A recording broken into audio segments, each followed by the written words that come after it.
Hi there, my name is Zachary. In today's video, I'm going to show you how to perform user authentication using a technology known as Firebase. So Firebase is a Google backend application software that you can use to build iOS, Android, or even web applications.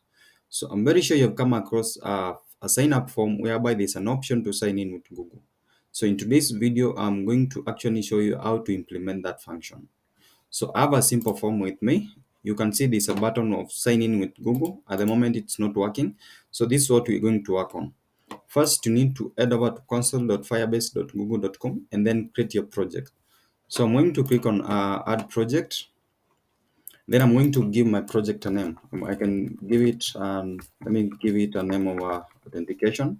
Then I'm going to click on next. We don't need Google Analytics for this project, so I'm going to disable this feature and then I'm going to click on project. So at the moment, Google Cloud is basically provisioning resources for this project. You can see it's provisioning me resources. So you will wait for it to finish.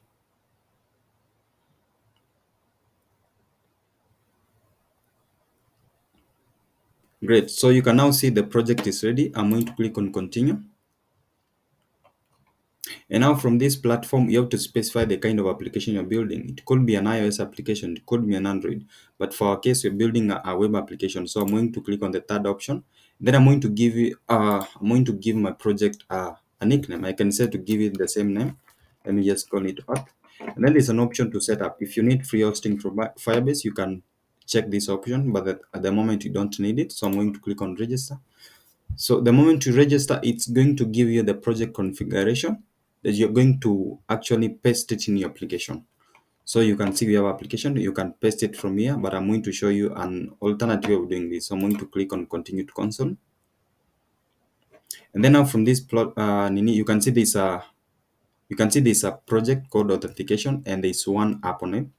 So let me click on the setting icon on my far right. Then if I scroll down, you can see there's so many ways you can include Firebase in your project. You can use NPM, you can use a CDN, and you can use a configuration. So I'm just going to use this option, and then I'm going to copy this configuration, and then I'm going to paste it here. Okay, that's all I need to do. Now, since I've pasted the configuration, I'm ready to go. So first of all, I have this JavaScript file that's basically going to handle the authentication. So let me, okay, so we have the sign in with Google button. This is what we need to capture. I've given it an ID of Google BTN. So in JavaScript, I'm going to capture this. So I'm going to say const Google BTN is equals to document dot get element by ID. I'm assuming you know how to do these things. And then I'm going to attach an event listener. So I'm going to attach event listener. So I'm going to attach a click event listener. So I'm going to say Google button dot add event listener. I'm going to attach a click. Then after on a click of a button, I'm going to trigger a function. And then I'm going to define a variable. This is a class, an inbuilt class. So I'm going to give it a name of Google Auth provider. And this is equal to a new class. This is a class. So I'm going to say new Firebase dot auth dot Google Auth provider. Suppose you wanted to use Facebook to sign in users, you'll say firebase.auth.facebook auth provider and so on. So I'm going to call a function firebase.auth dot sign in. So what you need to do, I'm very sure you've come across this kind of behavior. You click a button, sign in with Google button, and then a pop-up comes up. So that's an inbuilt function in Firebase. So I'm going to say sign in all comment casing, wait pop-up. And then now inside this parenthesis, I'm going to pass the Google Auth provider as a parameter for this. And then this is a promise. So if it is resolved, I'm going to trigger function. And then now after user has clicked that option, need to redirect to another page. So I'm going to say window.location.assign. Then I'm going to assign a page. I'm going to call it home.html. I already have it. I already have a file known as home.html. And now suppose there's an error, you need to catch that. You need to catch the error. So I'm going to pass error. Then I'm going to alert the actual error message. That's all I need to do. So I'm going to open with live server. Then I'm going to click on this button. You can see there's a pop-up, but then there's an error. This basically means you have not enabled authentication for our project. So I'm going to head over to Firebase, and then under build, you can see we have authentication. So I'm going to click on it. So I'm going to enable this.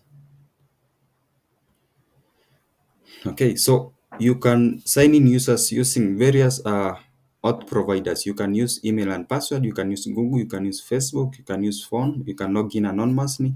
So for our case, we are using Google. So I'm going to check this one, and then I'm going to enable the support email, and then I'm going to click on save.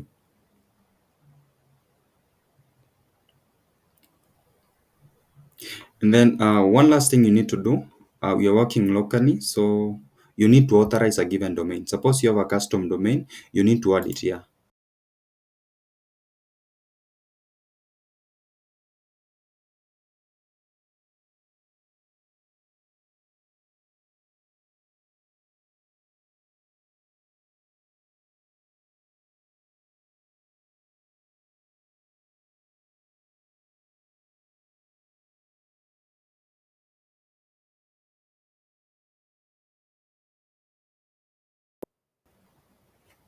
Okay, supposed to be no cost 3,000.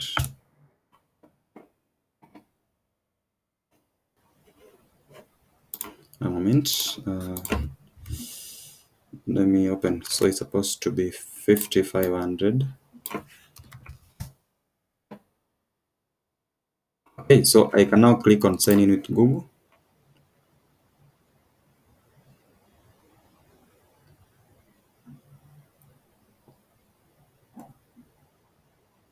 And then you can actually see the list of options. So I'm going to log in using this account. And there we are.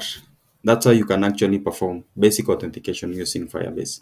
So if you now head over to the users tab, you can see we have this email account because we have managed to log in. So that's it from me. Please join me in another video. In the next video, I'm going to show you how you can log in using email and password, how you can log in using a phone number as well. Thank you so much. It's bye from me.